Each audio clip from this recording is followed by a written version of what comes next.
नमस्कार मित्रांनो, ठरलं तर मग या सिरियलच्या महा एपिसोडमध्ये काय घडले आपण ते बघणार आहोत.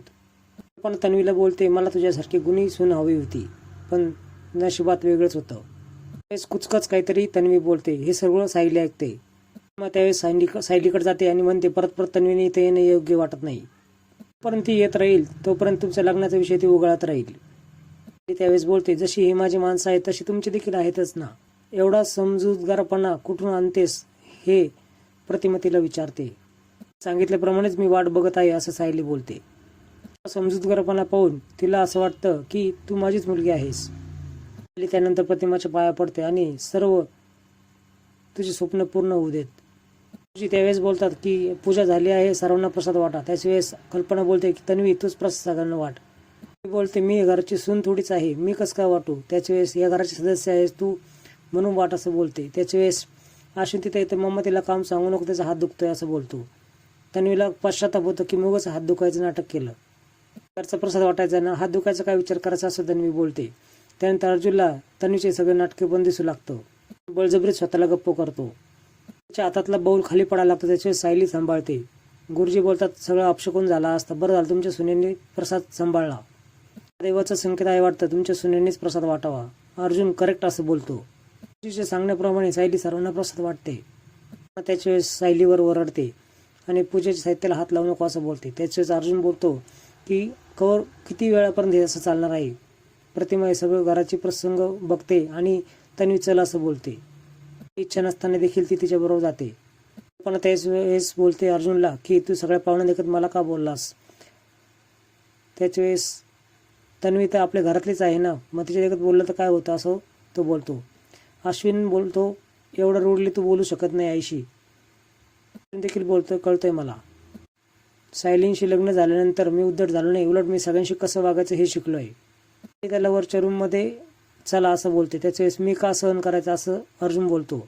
कुणाला मान द्यायचा आणि कुणाला नाही द्यायचा हे ठरवायचा अधिकार आम्हाला आहे असं कल्पना बोलते. तू नको शिकूस असं बोलते.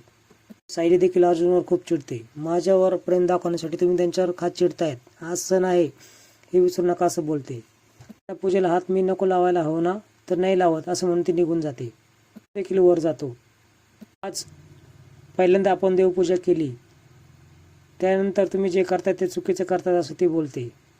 पडकरपणे बोलते, त्यांना हक्क आहे आपल्याला बोलण्याचा, आपल्याला नाही. त्यांना उलटून बोलायचं काहीच कारण नाही असं ती बोलते. अर्जुन कान पकडून सॉरी बोलतो. सायली तुम्हाला माफ केलं असं म्हणते आणि हात सोडून घेते. मैपतच्या हातामध्ये कोयता असतो. तो पवारला बोलतो की तुला माहित आहे का जोशा गायब झाला, कुठं तरपडला माहित आहे का.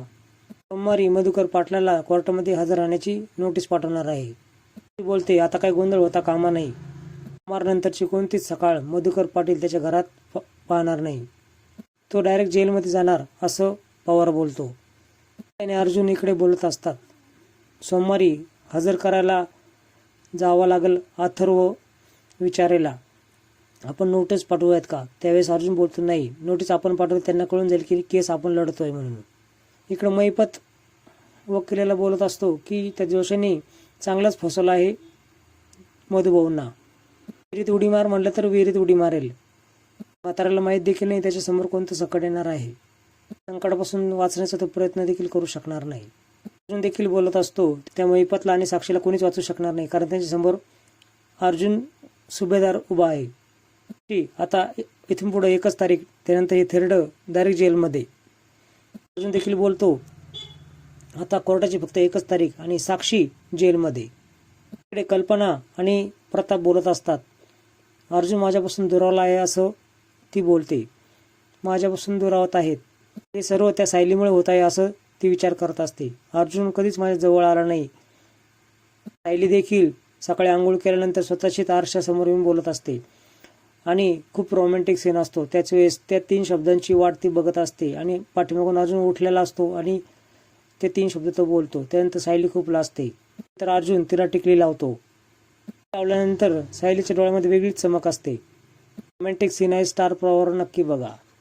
थोडं विचारे त्याच्या गर्लफ्रेंडशी बोलत असतो. खूप दबक्या आवाजात बोलत असतो. त्याच्या वेळेस तिथे चैतन्य येतो आणि कुणाशी बोलत होतास तू असं बोलतो. तो सरळ सांगतो की गर्लफ्रेंडशी बोलत होता. ठीक आहे मी जातो, चहा किंवा कॉफी आणतो आपल्यासाठी.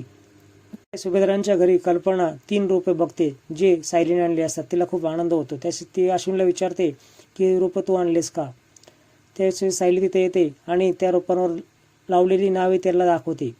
आणि खूप कमजोर आहेत, हे नाजूक आहेत, अजून यांची मुळं पक्के नाहीत, अगदी आपल्या नात्यांसारखेच होतील ते पक्के, असं ती कल्पना म्हणून जाते. आता अर्जुन ज्यावेळेस कोर्टामध्ये घेऊन जायला लागतो अथर्व विचारे, त्याच वेळेस तो चैतन्याच्या घरी येतो आणि पाहतो तर चैतन्य शांत बसला असतो. तो घाबरलेला असतो. तो म्हणतो की अथर्व विचारे गायब झाला आहे. अर्जुन लगेच फोन करून सायलीला कळवतो की अथर्व विचारे गायब झाला आहे. शिखरीने त्याला गायब केलं की स्वतःहून हा फरार झाला.